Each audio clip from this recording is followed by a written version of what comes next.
Et si la plus grande menace pour une start-up, ce n'était pas son idée, mais la solitude de son fondateur?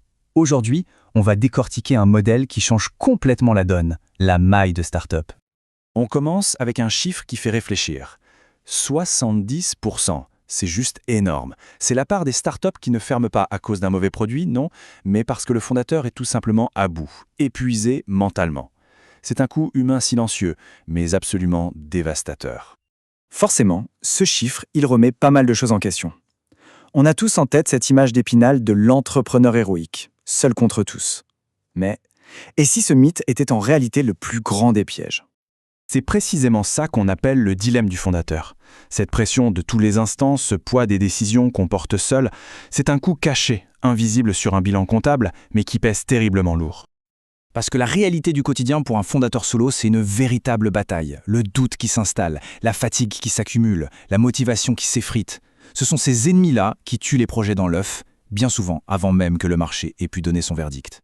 Alors, face à ce constat un peu sombre, il y a une idée qui émerge. Une idée à la fois toute simple et hyper puissante, le concept de la maillave de start-up. Alors, c'est quoi exactement ?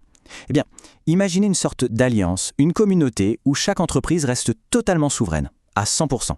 Pas de lien financier, pas de lien juridique, mais où l'intelligence, l'expérience et le soutien de tous deviennent une ressource commune. L'idée, ce n'est pas de fusionner, c'est de se démultiplier. Et là, il faut bien comprendre la différence, elle est fondamentale. D'un côté, on a le groupe classique, la holding, avec des finances communes, des contrats partagés. Et de l'autre, la maille. Ici, la seule chose qu'on met en commun, c'est l'intelligence.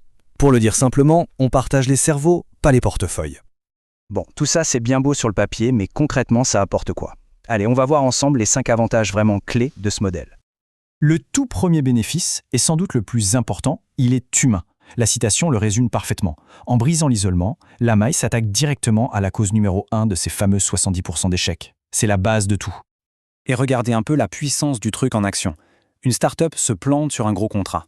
Au lieu que ça reste une déception en interne, l'équipe en parle ouvertement aux autres. Et là, d'un coup, 22 autres boîtes apprennent exactement ce qu'il ne faut pas faire.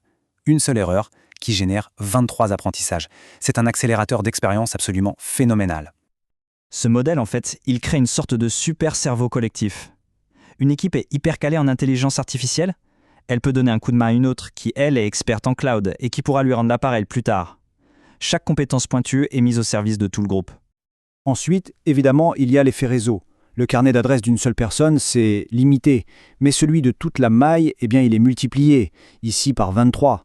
Ça ouvre des portes qui, autrement, seraient restées totalement closes. Ce n'est pas une addition, c'est une multiplication. Et enfin, un point crucial, la crédibilité. Arriver chez un client ou un partenaire en étant juste « la startup X », c'est une chose. Arriver en disant « on fait partie de la promotion GovTech 2026 », ça change tout de suite la perception. Ça crée un saut de confiance immédiat. Bon, évidemment, pour que ce genre de communauté fonctionne et ne vire pas au chaos, il faut quand même quelques règles. Mais attention, l'idée c'est de garder un cadre ultra simple et très clair. La règle numéro 1, la plus importante, c'est le cloisonnement. Il ne doit y avoir strictement aucun partage financier, juridique ou de propriété intellectuelle. Zéro. Chaque start-up reste un navire complètement autonome et étanche. Par contre, ce qu'on partage, et c'est là qu'est toute la valeur, c'est l'immatériel. Les connaissances, les contacts, les bons plans, les retours d'expérience, qu'ils soient bons ou mauvais, bref, toute cette intelligence collective. Et pour que tout ça fonctionne sur la durée, il faut un ciment, la confiance. Un petit code d'éthique suffit, pas un contrat de 50 pages, juste quelques principes de base sur la confidentialité, le respect mutuel. Ça permet à tout le monde d'être serein. Alors, comment on met ça en place concrètement ? La très bonne nouvelle, c'est que l'organisation nécessaire est vraiment minimale. On oublie les statuts compliqués et les avocats. Il suffit d'une charte morale d'une seule page pour fixer les valeurs, d'une réunion mensuelle obligatoire pour garder le lien et de quelques rôles qui tournent pour animer la communauté. C'est tout. Et côté outils, c'est pareil, on fait simple. Un groupe sur Discord ou WhatsApp, un espace partagé type Notion ou Google Drive et des rendez-vous réguliers. Le plus important, ce n'est pas la technologie, c'est la discipline de l'échange. Pour résumer, l'objectif n'est pas du tout de créer un groupe économique, c'est de bâtir une communauté d'intelligence où chaque start-up garde sa totale souveraineté tout en bénéficiant de la force du collectif. C'est une philosophie qui a fait ses preuves partout, dans l'open source, dans les pôles universitaires. Alors la vraie question à se poser, c'est, à l'ère du réseau, pourquoi diable continuer à entreprendre tout seul ?